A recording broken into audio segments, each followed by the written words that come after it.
امي النهارده شم الفسيخ، عاوزين نشم. طب خد يا حبيبي شم براحتك. امسك يا بابا خد. ايه يا ستي ده انت بتشمميني رنجة؟ امسكي بقولك عاوزة اشم.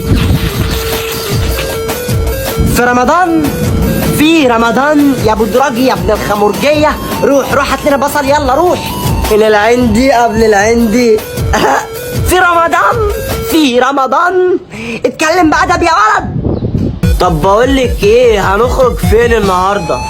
مش عارفة، تيجي ناخد الرنجة ونروح عند خالتك عفاف؟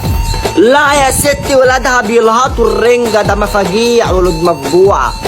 طب روح بس عند الفسخاني، روح هات لنا وتعالى وهنبقى نشوف. مين الفشخاني ده؟ بيفشخ الناس يعني؟ عايزين اروح له عشان يفشخني؟ والله ده شكل انا اللي هفشخك يا ده الراجل بتاع الفسيخ يا. محدش بيحب الفسيخ اصلا والحاجات ديت والبطاريق والملوحة. بطاريق اسمها بطارخ يا تغص يا ستي. بطاريق من بطاريخ ما جاتش في حرف الخاء، ممكن اشخرهولك. المهم هنخرج فين؟ اجيب لك من الاخر، احنا نروح جنينة الحيوانات نفحفحها بصل ورنجة. بوح